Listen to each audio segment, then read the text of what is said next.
ஆட்கொள்கின்றன என்று ஸல்லல்லாஹு அலைஹி வஸல்லம் அவர்களிடம் முறைப்பட்ட பொழுது ஸல்லல்லாஹு அலைஹி வஸல்லம் அவர்கள் என்ன சொன்னார்கள் தெரியுமா? நீங்கள் உங்களது வீட்டுகளிலே இருக்கின்ற பொழுது எனது மஜ்லிஸிலே எனது ஹதரத்திலே எவ்வாறு நீங்கள் இருக்கின்றீர்களோ அதே மனப்பாங்குடன் உங்களது வீட்டுகளிலும் இருப்பீர்கள் என்றால் அல்லாஹ்வுடைய மலக்குகள் நேரடியாக வந்து உங்களை உங்களது கட்டில்களிலும் கதிரைகளிலும் நேரடியாக வந்து முசாஃபஹா செய்வார்கள், சலாம் சொல்வார்கள் என்று சொன்னார்கள் ஸல்லல்லாஹு அலைஹி வஸல்லம் அவர்கள். அப்படி என்றால் அதன் கருத்து என்ன?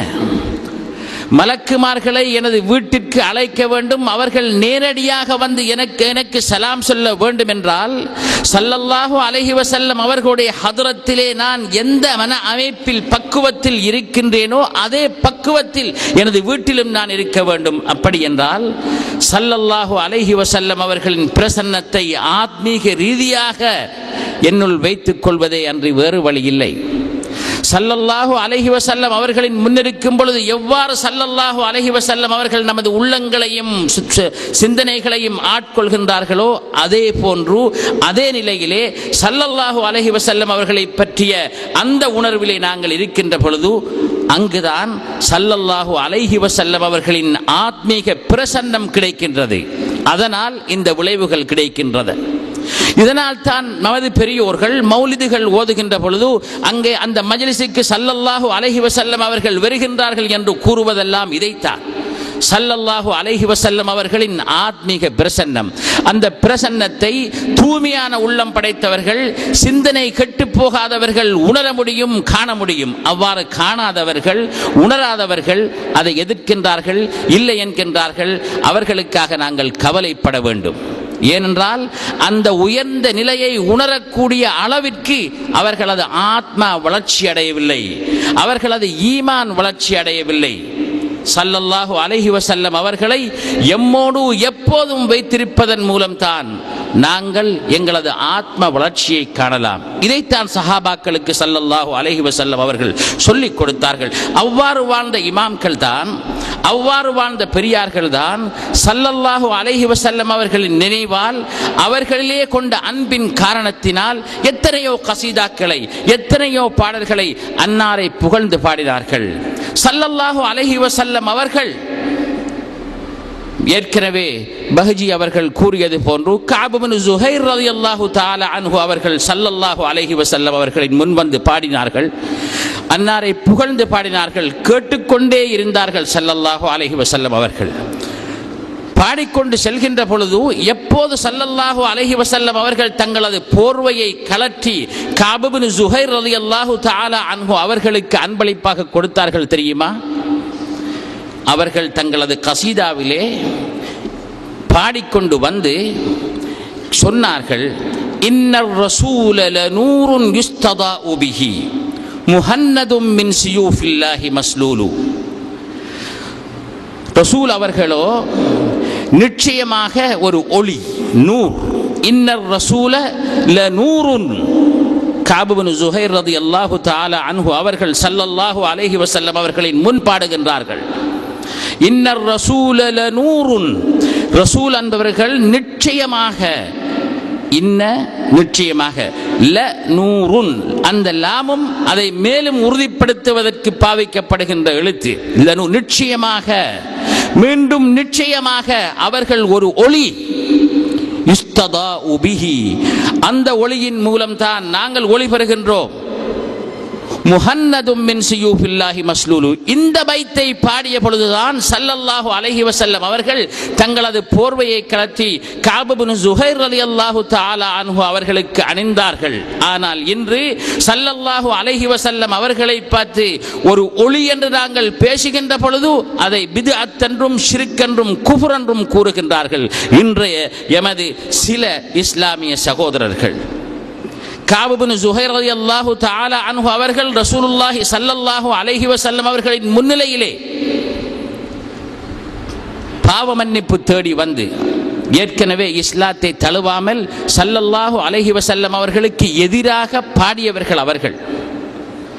அன்னாரது சகோதரர் அவரும் காபிராக இருந்த பொழுது அவர்கள் இருவரும் பேசிக்கொண்டதன் பின் சகோதரர் சொன்னார், நான் முஹம்மதிடம் சென்று எவ்வாறு நிலைமை என்று பார்த்து வருகின்றேன் என்று கூறிவிட்டு சென்ற சகோதரர் இஸ்லாத்தை தழுவிவிட்டார். மீண்டும் வரவில்லை. கஅப் இப்னு ஸுஹைர் ரலியல்லாஹு தஆலா அன்ஹு அவர்களுக்கு தனது சகோதரன் இஸ்லாத்தை தழுவிவிட்டான் என்ற செய்தி கேட்டதும் கோபமடைந்து தனது சகோதரனையும் ரசூலுல்லாஹி ஸல்லல்லாஹு அலைஹி வஸல்லம் அவர்களையும் வசைத்து பாடினார். அந்த பாடல் ஸல்லல்லாஹு அலைஹி வஸல்லம் அவர்களுக்கு எத்தி வைக்கப்பட்ட பொழுது ஸல்லல்லாஹு அலைஹி வஸல்லம் அவர்கள் சொன்னார்கள், யார் எந்த இடத்தில் காபை கண்டாலும் அவரை கொன்று விடுங்கள் என்று.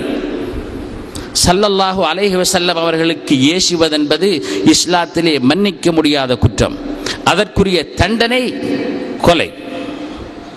ஸல்லல்லாஹு அலைஹி வஸல்லம் அவர்களுக்கு இவ்வாறு கஅப் இப்னு ஸுஹைர் தன்னையும் தனது சகோதரரையும் ஏசி பாடியிருக்கிறார் என்பது ஸல்லல்லாஹு அலைஹி வஸல்லம் அவர்களுக்கு கிடைத்த பொழுது ஸல்லல்லாஹு அலைஹி வஸல்லம் அவர்கள் சொன்னார்கள் தங்கள் தோழர்களுக்கு, யார் எங்கு எப்போது கஅப் இப்னு ஸுஹைரை காண்கின்றாரோ அவரை அப்போதே கொண்டு விடுங்கள் என்று. இதை கேட்ட கஅப் பயந்தார். அங்கு இங்கு ஓடி தலைமறைவாக துணிந்தார்.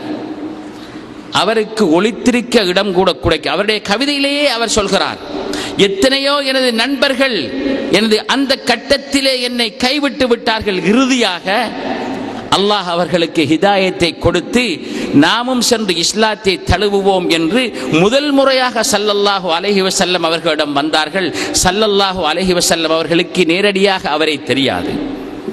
வந்து சொன்னார்கள், நாயகமே, மாற்று வேடத்தில் வந்து, நாயகமே, உங்களுக்கு வசேசி பாடிய அந்த கஅப் உங்களது மஜ்லிஸுக்கு வந்து, உங்களது ஹதராவிற்கு வந்து இஸ்லாத்தை தழுவ விரும்புகின்றான். அவ்வாறு வந்தால் அவனை ஏற்றுக்கொள்வீர்களா என்று அவர் கேட்ட பொழுது ஸல்லல்லாஹு அலைஹி வஸல்லம் அவர்கள் சொன்னார்கள், அதற்காகத்தான் நான் அனுப்பப்பட்டுள்ளேன். அவ்வாறு அவர் தௌபா செய்து வருவார் என்றால் அவரை நான் நிச்சயம் ஏற்றுக்கொள்வேன் என்று கூற, அப்போதுதான் கஅப் இப்னு ஸுஹைர் அவர்கள் சொன்னார்கள், நான் தான் அந்த கஅப், உங்களது இரு கரங்களையும் நீட்டுவீர்களாக என்று ஷஹாதா சொல்லி முஸ்லிமானார்கள். அவ்வாறு ஷஹாதா சொன்னதன் பின் உடனடியாக இந்த கசீதாவை பாடினார்கள். பானத் சுஆத் என்று ஆரம்பிக்கின்ற அந்த கவிதை, பழைய வித்ரியா புத்தகம் உங்களிடம் இருந்தால் அதிலே இந்த கவிதைகள் இருக்கும். 54 அடிகளை கொண்ட ஒரு கவிதையை ஒரே மஜ்லிஸிலே ஷஹாதா கலிமாவை சொன்னதன் பின் கஅப் இப்னு ஸுஹைர் அவர்கள் பாடினார்கள். அந்த பாடலை மிகவும் இனிமையாக கேட்டுக்கொண்டிருந்த ஸல்லல்லாஹு அலைஹி வஸல்லம் அவர்கள்தான் இந்த வசனம் வந்ததும் இன்னர் ரசூல லநூருன் யுஸ்ததாஉ பிஹி என்ற அந்த வசனம் வந்ததும் தங்களது உணர்வின் மிகைப்பு, அவர்களது புர்தாவை எடுத்து, அவர்களது போர்வையை எடுத்து கஅப் இப்னு ஸுஹைர் அவர்களுக்கு அணிந்தார்கள், அணிவித்தார்கள். அந்த போர்வையை வாங்குவதற்காக இஸ்லாமிய வரலாற்றிலே நாங்கள் படிக்கின்ற பொழுது எத்தனையோ சஹாபாக்கள், இறுதியாக அதை முஆவியா ரலியல்லாஹு தஆலா அன்ஹு அவர்கள் எத்தனையோ திர்ஹம்களை கொடுத்து வாங்கி எடுத்தார்கள் கஅப் இப்னு ஸுஹைரின் அனந்தரக்காரர்களிடமிருந்து. அதன் பின் அது பல குலஃபாக்கள் மத்தியிலே அந்த புர்தா பரிமாறப்பட்டு வந்து இறுதியாக அது பல துண்டுகளாக வெட்டப்பட்டு பலரால் பிரித்தெடுக்கப்பட்டதாக வரலாறு கூறுகின்றது. இது முதல் 2வது 3வது நூற்றாண்டிலே வாழ்ந்த நல்ல நூற்றாண்டுகள் என்று ஸல்லல்லாஹு அலைஹி வஸல்லம் அவர்களினால் பிரகடனம் செய்யப்பட்ட அந்த காலத்திலே வாழ்ந்த பெரியவர்களின் உணர்வு எவ்வாறு இருந்திருக்கின்றது என்பதை பாருங்கள்.